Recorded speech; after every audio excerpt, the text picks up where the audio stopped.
तो अभी मौसम कितना ख़राब है इसका अंदाज़ा मैं आपको दे देता हूँ। अभी मैं होटल के कमरे में हूँ और ये देखिए यहाँ से आपको सी नज़र आएगा, बहुत ही अच्छी व्यू है। मगर यहाँ से पता नहीं चलता कि एक्चुअल में बाहर का हाल क्या है। ये देखिए अभी हम शेल्टर में खड़े हैं क्योंकि यहाँ पे शीशा है और ये बिल्डिंग का शेल्टर है। वरना आप उधर देखिए क्या हाल है, पेड़ों की तरफ देखिए। विंड की फोर्स इस वक्त एक्सप्लेन करनी मुश्किल है कितनी तेज़ है। ऊपर आपको बौछारें नज़र आ रही होंगी बारिश की पहाड़ के बैकग्राउंड में, तो कमाल की बारिश है। अब आप यहाँ से देखिए, यहाँ से और इस गाड़ी तक कितना डिस्टेंस है। इसके लिए भी मुझे रेनकोट पहन के आना पड़ा, एक पूरा एक्सपीडिशन था इसमें बैग रखने के लिए गाड़ी में। तो इतना ख़राब मौसम है आज। वेस्ट फ्योर्ड्स का यह दूसरा दिन है। देखते हैं आज डिंजांडी फॉल्स से होते हुए इसा फ्योर्डोर से होते हुए पुलमाविक के पास जाके रुके। होटल वेस्ट में रुकने का खर्चा 10,400 रुपये पड़ा, यानी अराउंड $137। अगर आप एडवांस में बुकिंग करते हैं तो 2,000 रुपये से आप कम दे सकते हैं। यहाँ का ब्रेकफास्ट स्टैंडर्ड है और जो आइटम्स मोस्टली कॉन्टिनेंटल ब्रेकफास्ट में अवेलेबल होती हैं वही आपको यहाँ पे मिलेंगी। व्यूज़ आप देख सकते हैं बहुत ही बढ़िया हैं। इस टाउन में दूसरा ऑप्शन फॉस होटल का है जो कि ऑलमोस्ट इसके डबल रेट में आपको मिलेगा। अब अगर आप यहाँ समर में आएँ तो वेस्ट फ्योर्ड्स में और भी चीज़ें देखने के लिए हैं, मगर मेरा प्लान यहाँ पे इस रीजन में सिर्फ एक म्यूजियम देखने का था। और आज का जो रूट है वो कुछ इस तरह है। पैट्रिक्स फ्योर्डोर के पास एक म्यूजियम देखने के बाद यहाँ के फेमस डिन्यांडी फॉल से होते हुए यहाँ की कैपिटल इसा फ्योर्डोर से होते हुए हम ड्रैंग्सनेस में आज का स्टे करेंगे। म्यूजियम का रास्ता वापस से उसी रूट से पड़ता है जहाँ पे कल हमने गद्दार BA-64 शिप देखा था। और एज यूजुअल कल की तरह वेदर आज भी खराब था और अलग अलग इन सड़कों से होते हुए मैं गद्दार BA-64 को क्रॉस करते हुए और फर्दर वेस्ट की तरफ बढ़ता गया। What a fantastic location.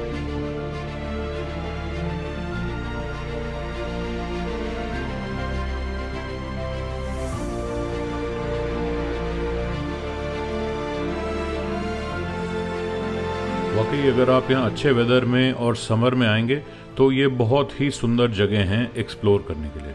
और यहाँ के जो रोड्स हैं काफ़ी पॉट होल्स वाली हैं। आपके पास 4x4 गाड़ी है तो इन रोड से बेटर डील कर सकती है, मगर वैसे ऐसी कोई 4x4 की रिक्वायरमेंट नहीं है। कोई भी नॉर्मल गाड़ी भी आपको इन रीजन्स में एक्सप्लोर करने के लिए काफ़ी पड़ेगी। खैर थोड़ी ही आगे जाने पर आपको बहुत ही डाइवर्स सीनरी और छोटे छोटे टाउन्स जिनके मेन काम कंस्ट्रक्शन है, वहाँ से गुजरने के बाद आप पहुँचेंगे हिन्योतर म्यूज़ियम। यहाँ की प्रोनाउंसिएशन बहुत ही डिफ़िकल्ट है, मगर यहाँ पे एक बहुत ही इंटरेस्टिंग एग्जिबिट है और ये म्यूज़ियम 10 बजे खुलता है। यहाँ पे आपको एक ex-US नेवी का C-117D प्लेन मिलेगा जो कि DC-3 पे बेस्ड है।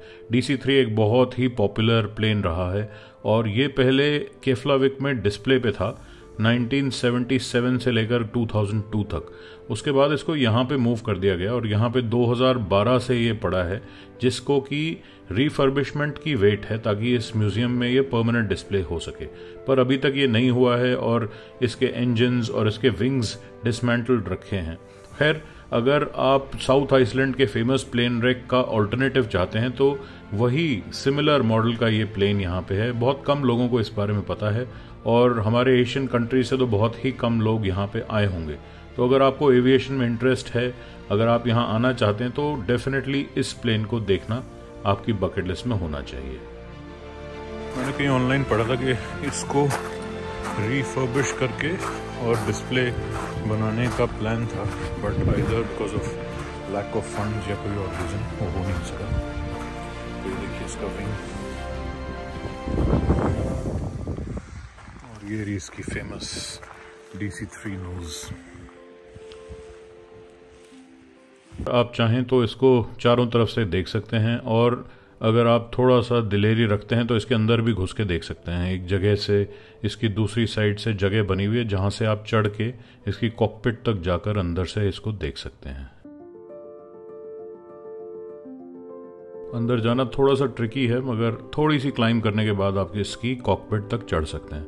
अब जो कॉकपिट है इसकी हालत क्योंकि ये एक्सपोज टू द एलिमेंट्स है और बहुत सालों से पड़ी हुई है तो काफ़ी शेल लाइक है, मगर फिर भी एक एविएशन हिस्ट्री का ये पार्ट है और यहाँ आके आपको बहुत ही अच्छा लगेगा अगर आप थोड़ी भी रुचि रखते हैं एविएशन और एविएशन हिस्ट्री में। तो ये एक्स यूएस नेवी का प्लेन एक बहुत ही इंटरेस्टिंग एग्जिबिट है इस म्यूजियम का। आसपास आपको इसके और भी पार्ट्स जैसे इसका लैंडिंग गियर वगैरह बिखरे हुए मिल जाएंगे। और इसके अलावा इस म्यूजियम में आपको बाहर कुछ ओल्ड कंस्ट्रक्शन या अर्थ मूविंग इक्विपमेंट, कुछ एयरपोर्ट के ट्रक्स और उसके अलावा कुछ पुरानी बोट्स भी देखने को मिल जाएंगी।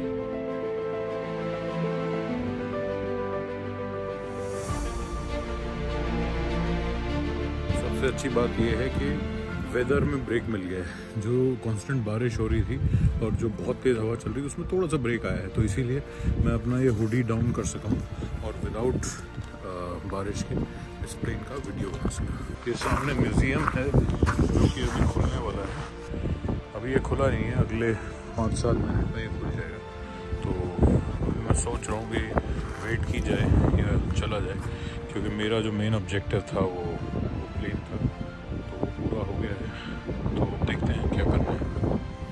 अनफॉर्चुनेटली अब बारिश फिर से शुरू हो गई है थोड़ी थोड़ी, तो अब जो भी करना है जल्दी करना है, या तो म्यूज़ियम के अंदर जाना है और या फिर हम यहाँ से निकल जाएंगे। ये देखिए एक पुराना एंकर, रस्टेड एंकर रखा है और यहाँ पे 2 पुराने शिप्स भी खड़े हैं, छोटे छोटे ट्रॉलर्स खड़े हैं। आज का रास्ता लंबा था तो इसलिए मैंने ज़्यादा देर और इस म्यूज़ियम में नहीं लगाई। थोड़ी देर इन शिप्स के साथ स्पेंड किया, थोड़ी देर एक पास में ही ब्रिज के नीचे से कलकलाते हुए पानी को ऑब्जर्व किया और यहाँ की सराउंडिंग्स का मज़ा लिया। मगर रास्ता लंबा था और इससे आगे हमें जाना था डिंजांडी फॉल्स, तो मैं यहाँ से निकल पड़ा। रास्ते में आपको कई जगह बड़े सुंदर सुंदर छोटे छोटे वाटरफॉल्स दिखेंगे, मगर ये मेन इवेंट नहीं है। पूरे वेस्ट फ्योर्ड्स का सबसे फेमस, सबसे सुंदर और सबसे विशाल वाटरफॉल है डिंजांडी वाटरफॉल। मगर वहां के रास्ते में एक और बहुत शानदार पब्लिक हॉट वाटर पूल आता है जिसको आपको अच्छे वेदर में मिस नहीं करना चाहिए। अब एज यूजुअल यहाँ पे एक हॉट वाटर नेचुरल पूल है और एक स्विमिंग पूल है, और जो नेचुरल पूल है उसका टेम्परेचर हमेशा स्विमिंग पूल से ज्यादा होता है। पानी का टेम्परेचर चेक किया जाए, काफ़ी वार्म है, तो इसमें बैठ के नहाया जा सकता है। इस हॉट वाटर पूल और स्विमिंग पूल की सबसे बड़ी खासियत इसकी लोकेशन है। ये देखिए पहाड़ों के बीच में एक बे है और ओवरलुकिंग द बे, यहाँ पे आप आराम से स्विमिंग पूल में बैठकर नहा सकते हैं, अच्छे वेदर का एंजॉय कर सकते हैं और इवन ठंड में भी अगर आप चाहें, अगर आप बहादुर हैं तो इस गर्म पानी में आप एंजॉय कर सकते हैं। यहाँ पे आपको चेंजिंग रूम्स भी मिल जाते हैं और जो यहाँ का टॉयलेट था वो इतना साफ नहीं था, मस्त से काफ़ी क्लॉग्ड था, मगर अगर आपको यहाँ पे चेंज करना है तो उसकी फैसिलिटी मिल जाती है। और जो इस स्विमिंग पूल का टेम्परेचर है वो कंपेयर्ड टू नेचुरल पूल थोड़ा सा ठंडा है, मगर फिर भी वार्म है। आप यहाँ पे मोस्ट कंडीशंस में नहा सकते हैं, अनलेस ऑफ कोर्स बारिश या स्नो हो रही हो तो बहुत ही स्पेशल पूल है ये। अगर आपको पूरे आइसलैंड में कोई एक हॉट वाटर पूल विजिट करना है तो उसको यही वो हॉट वाटर पूल बनाइए। इसका नाम प्रोनाउंस करना ज़रा मुश्किल है, मगर बहुत he must visit hot water pool है ये। रेक्याफ्यार्दारलॉग हॉट पूल क्रॉस करने के बाद डिंजांडी फॉल्स जाने के लिए आपको एक माउंटेन पास को क्रॉस करना पड़ता है। रोड्स बहुत रफ हैं बट सीनरी अमेजिंग है, बहुत ही सुंदर है और मोस्टली यहाँ पे बादल छाए रहते हैं, तो आपको बादलों में से ड्राइव करना पड़ेगा। एक कमाल की जगह है ये।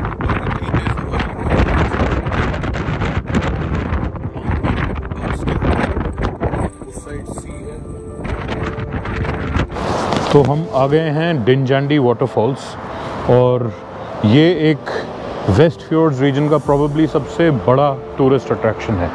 आप पीछे देख सकते हैं, तो चलिए उसकी तरफ चलते हैं, थोड़ी सी फोटोग्राफी करते हैं और देखते हैं कि पास से ये कैसा लगता है। वैसे देखकर लग रहा है कि the volume of water is amazing. Dinjandi waterfall की खासियत ये है कि ये वेस्ट फ्योर्ड्स का सबसे लार्जेस्ट वाटरफॉल है और जिस तरह की रॉक फॉर्मेशन है शुरू से ही ये स्टेप वाइज बहता है और इसके नीचे मेन वाटरफॉल के नीचे 5 वाटरफॉल और हैं और स्टेप वाइज धीरे धीरे ये जाकर बे में मिल जाता है। तो एक बहुत ही यूनिक और डिफरेंट टाइप का वाटरफॉल है और इसकी हाइट 100 मीटर या अप्रॉक्सीमेटली 330 फुट है। तो यहाँ पे पीछे वॉशरूम्स भी बने हुए हैं, जब आप यहाँ पे आएँ तो वॉशरूम्स की कोई प्रॉब्लम नहीं है। देखिए volume of water, amazing volume of water. इस ट्रेल पे मेन फॉल्स की तरफ चलते हैं।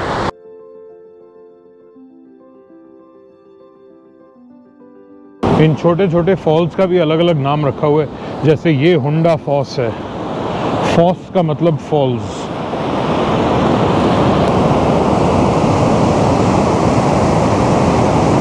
कमाल है, just look at the share volume of water. बहुत ही स्पेशल जगह है।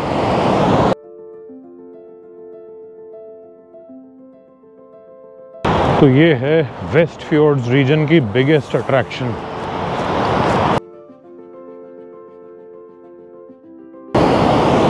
कमाल का प्लेटफॉर्म बनाया हुआ है यहाँ पे खड़े होकर देखने के लिए।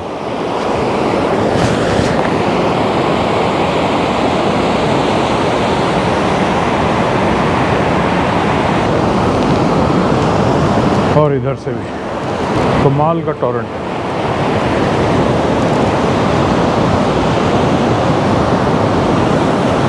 तो आप देख रहे हैं क्या खास जगह है ये दिनजांडी वाटरफॉल्स।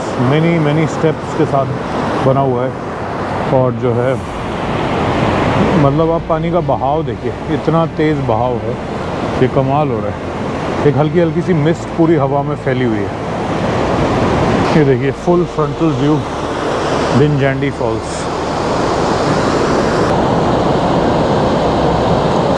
तो ये थोड़ी सी लॉन्ग एक्सपोजर फोटोग्राफी ट्राई हो रही थी।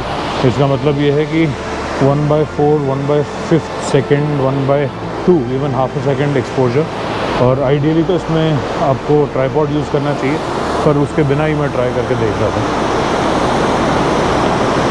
आप चाहें तो यहाँ से और ऊपर पूरी ऊंचाई तक जा सकते हैं, और I think I will call it a day in terms of the Dinjandi waterfall. Super impressive, the biggest, most impressive site in the West Fjords region of Iceland.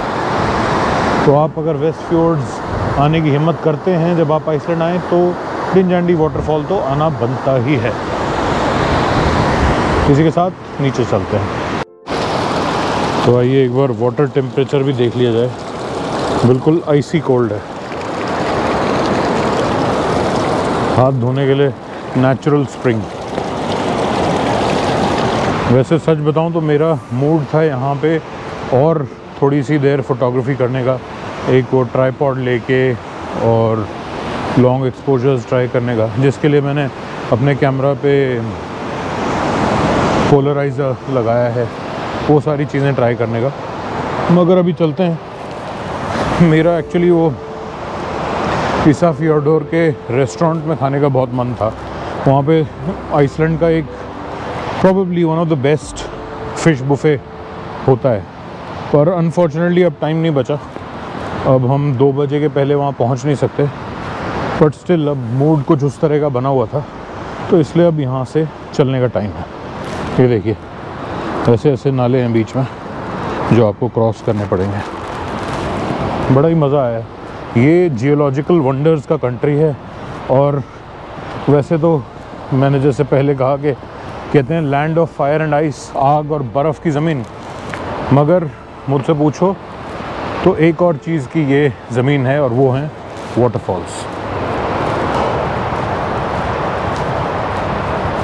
हम फॉर्चुनेट रहे कि बारिश नहीं आई जब ये मैं फॉल्स देख रहा था, क्योंकि सुबह से बहुत तेज़ बारिश, बहुत तेज़ हवा चल रही थी, मगर यहाँ पे फॉर्चुनेटली कोई बारिश नहीं थी। इनफैक्ट अब तो हवा भी इतनी तेज़ नहीं है। तो जहाँ तक हम गए थे वहाँ तक चलना आसान है। आधे रास्ते तो ऐसा पाथवे बना हुआ है, तो आप एक अच्छी व्यू ले सकते हैं। आई मीन यहाँ से भी काफ़ी इम्प्रेसिव व्यू है वाटरफॉल की। अगर आप और आगे ना जाना चाहें तो कोई ऐसी दिक्कत नहीं है।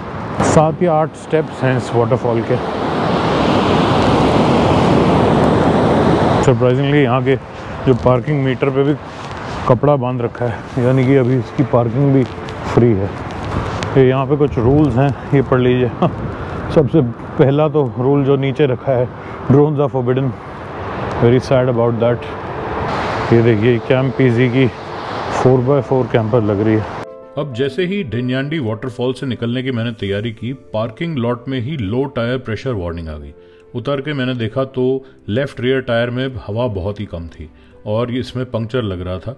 तो मैंने नियरेस्ट पेट्रोल पंप की लोकेशन इसमें डाली और थिंगयरी टाउन में एक पेट्रोल पंप का एड्रेस यहाँ से क्लोजेस्ट दिखा रहा था। थिंगयरी टाउन में मैं पहले रहना भी चाह रहा था, क्योंकि मेरे पास एक दिन कम हो गया वेस्टफियोर्ड्स का, तो वो मुझे स्किप करना पड़ा। तो मैंने ज़्यादा देर नहीं लगाई यहाँ से थिंगयरी के पेट्रोल पंप तक निकलने के लिए। ये देखिए कंटिन्यूसली लो टायर प्रेशर वार्निंग आ रही है इसमें, और अभी ये बीच बीच में दिखा भी रहा था कि कितना है, 119 है, बाकियों में 180, 81, 184 PSI है। PSI नहीं, KP है। और इधर वाले में 119, 121 KP है लेफ्ट रियर टायर में। तो जैसे ही हम पहुँचेंगे उसमें डलवानी है। थिंगयरी, जिसकी स्पेलिंग पिंगयरी होती है, पी अगर आप उसको इंग्लिश में पढ़ें तो पी, मगर जिसका थ प्रोनाउंसिएशन होता है। तो थिंगयरी यहाँ का एक बहुत ही ओल्ड सेटलमेंट है जो 1787 से कंटिन्यूसली ऑक्यूपाइड है, और यहाँ की पॉपुलेशन सिर्फ 250 है। एक छोटा सा स्कूल है और बस नेसेसिटीज़ की ही यहाँ पे चीज़ें हैं। खैर, मेरा ऑब्जेक्टिव यहाँ पे पेट्रोल पंप पे आना था, और यहाँ पे आपको कार वॉश के अलावा एयर फिलिंग फैसिलिटीज़ मिल जाती हैं। उसके अलावा यहाँ पे एक रेस्टोरेंट भी है जिसमें आपको बर्गर, पिज़्ज़ा, जो यूजुअल फास्ट फूड है वो मिल जाता है। तो मैंने यहाँ पे हवा फुल की और उसी के साथ साथ यहाँ पे लंच भी किया। तो ये मेरा टायर गेज देखिए, प्रेशर गेज मिशेलिन का है, डिजिटल है, इंडिया में मिलता है, बहुत ही ईजी और एक्यूरेट है, कोई भी इसे यूज़ कर सकता है।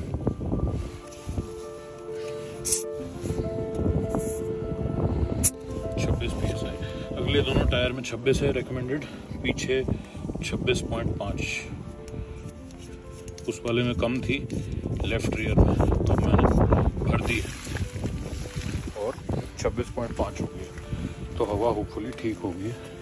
अंदर वार्निंग चेक करते हैं। ये देखिए इनका एयर प्रेशर का एयर डिस्पेंसर है ये, और फ्री है यूज़ करने का। और इसके अलावा यहाँ पे अगर आपकी गाड़ी की शक्ल ऐसी है, आप उसे साफ़ भी कर सकते हैं यहाँ से धोकर। तो आइए देखते हैं कि वो वार्निंग गई या नहीं।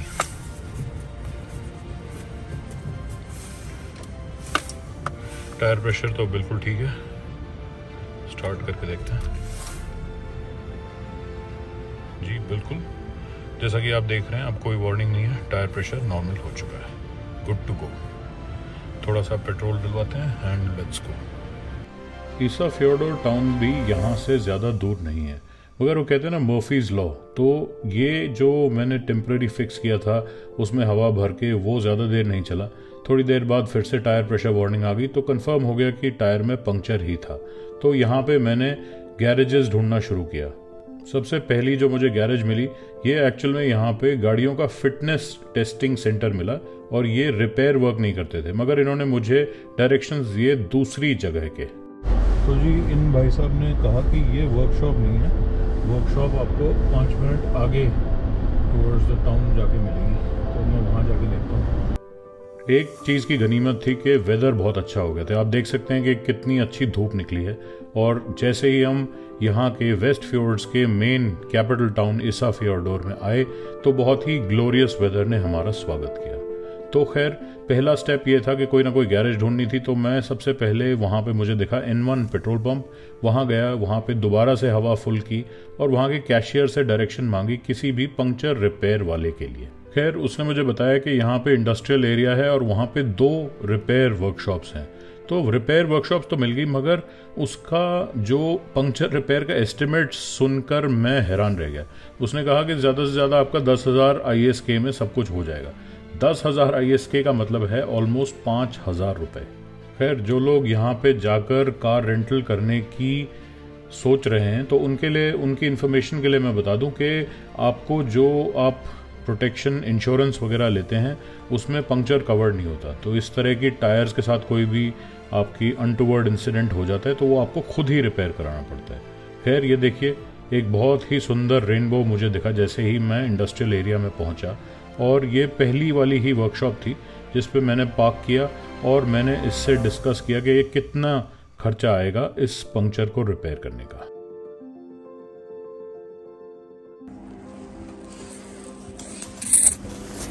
Total this will be 7,398. 7398. Yeah. Just for repairing the tire. Yeah. Okay. Isn't that a lot for just a tire puncture repair? Fortunately, it's just the prices. I don't control them. Sorry. Okay. If you want me to calculate it in, You have a puncture repair kit that I can buy. I can do it.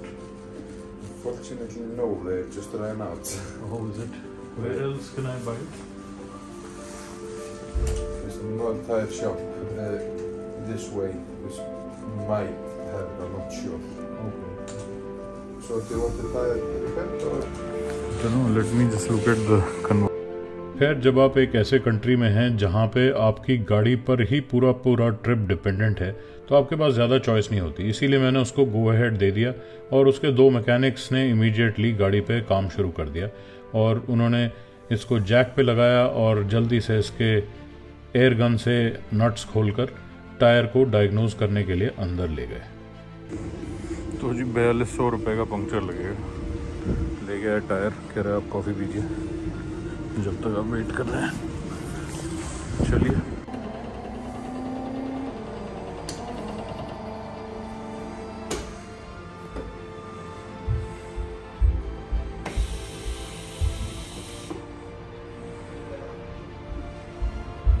तो ये देख लीजिए कि अंदर से कैसा लगता है जिम्नी का रियर एक्सल।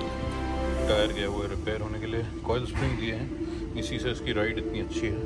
और पीछे सरप्राइजिंगली अभी भी ड्रम ब्रेक्स हैं, डिस्क ब्रेक्स नहीं है। मैंने इसकी थोड़ी वॉशिंग कर दी है तो ये सारी डर्ट हट गई है। और ब्लू कार रेंटल से मैंने पूछा तो वो कहते हैं आप रिपेयर करा ली 5 से 10 हज़ार करोड़ लगेंगे, और लग गए 7,400 100 रुपये के आसपास एक पंक्चर के। इसके 50 रुपये लगते हैं इंडिया में। खैर, all part of the fun. Puncture repair करने के बाद इसकी एक्चुअल प्राइस जो मैंने पे की वो थी 3200 रुपये। अब इससे आप कितना सरप्राइज होते हैं वो डिपेंड करेगा आप कौन से कंट्री से ये वीडियो देख रहे हैं। अगर आप कोई वेस्टर्न कंट्री से यूएस से देख रहे हैं तो शायद आपको $50 ज़्यादा नहीं लगेगा, मगर इंडिया में सर्टनली जहाँ पे $1 में ये काम हो जाता है उस हिसाब से ये बहुत महंगा था। खैर, ये देखिए यहाँ का मरीना है, इस इंडस्ट्रियल एरिया के पीछे एक ये कोव या इनलेट है, उसमें ये सारी बोट्स हार्बर्ड हैं और बहुत ही सुंदर एरिया है। उसके अलावा यहाँ पे एक ह्यूज फोर्ड का ट्रक भी मुझे देखने को मिला जिसकी आप लेंथ देख के हैरान रह जाएंगे। यहाँ से शुरू हो गया 1 2 3 4 5 6 7 8 9 10 11 12 13 14 15 16 17 18 19 20 21। तो ये पूरे 21 फुट लंबी गाड़ी है। आप देख सकते हैं इसकी लेंथ, पूरा का पूरा डबल कैब, उसके बाद पिकअप बेड और वो भी covered. Ford F350 king ranch.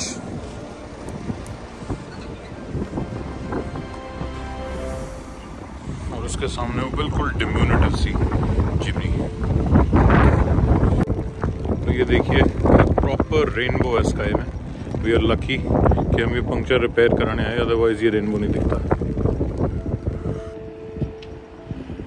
What a complete and beautiful rainbow.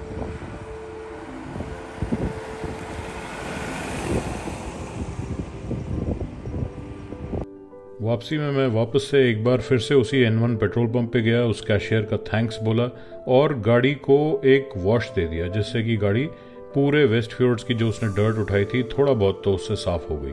और उसके बाद मैं निकल पड़ा टुवर्ड्स टुनाइट स्टे, जो कि वेस्टफील्ड्स के सबसे ईस्टर्ली रीजन में एक टाउन है ड्रैंग्सनेस, वहां जाके हम आज रात को रुकने वाले थे। It must be the day of rainbows. इधर तो जाए।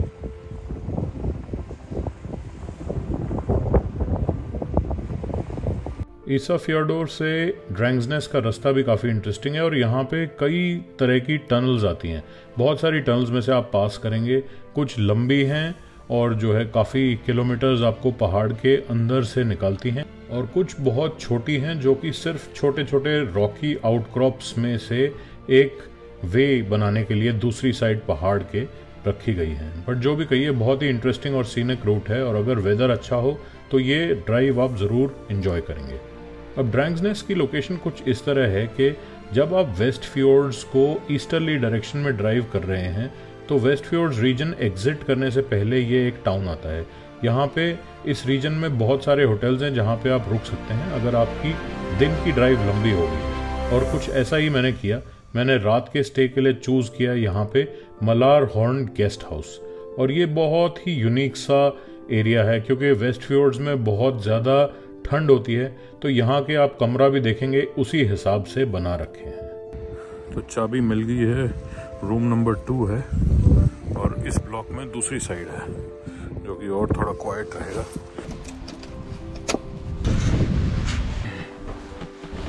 लाइट्स अपने आप जल गई हैं, दरवाजा खुल गया है, और ये देखिए ये आ गया रूम। ये सीटिंग स्पेस, यहाँ पर बैग रख दिया जाए। टोटल वुड कैबिन है, आप देख सकते हैं इंटीरियर इसका। बेड्स की कॉन्फ़िगरेशन वो आपसे पूछ लेते हैं, और मैंने डबल बेड चूज़ किया तो उन्होंने दोनों बेड्स को ज्वाइन कर दिया। इवन दो मैंने सोना तो एक ही पे है, but still so nice spacious room, और साथ में ये सिट आउट एरिया भी है इसके यहाँ पे, और ये आपका व्यू है, उधर सी है, पार्किंग बिल्कुल सामने। ज़रूरी नहीं है कि हर होटल में या गेस्ट हाउस में स्पेशली आपको प्राइवेट बाथरूम मिले, तो ये फैसिलिटी इसमें है, तो इसका मतलब ये एक हायर रेट पे सेल किया जा सकता है। रेट की बात करें तो ये आपको अराउंड 8,500 रुपये में मिलेगा। ऑल्दो मैंने अपने क्रेडिट कार्ड के पॉइंट्स यूज़ किए तो मुझे इसके कुल मिलाकर सिर्फ 2,200 रुपये ही देने पड़े। गेस्ट हाउस में एक छोटा सा बार कम रेस्टोरेंट भी है जो ब्रेकफास्ट भी सर्व करता है, और रात का डिनर भी बहुत बढ़िया है, स्पेशली यहाँ की फिश आइटम्स। अगले एपिसोड में देखिए जर्नी वेस्ट फ्योर्ड से ट्रोल पेनिनसुला से होते हुए हुसाविक तक, जहां पे रास्ते में हम देखेंगे एक व्हिटसेरकोर नाम की अट्रैक्शन। उसके अलावा हम करेंगे व्हेल वॉचिंग टूर जो कि हुसाविक की मेन अट्रैक्शन है, और गोडाफोस वाटरफॉल्स, और एक बहुत अनोखा कार म्यूजियम। अगर आपने पिछले एपिसोड्स मिस कर दिए हैं तो उन्हें भी देखना ना भूलें। वीडियो को लाइक कर दीजिए और चैनल को सब्सक्राइब कर दीजिए। अब मैं मिलता हूं आपसे अपने अगले वीडियो में।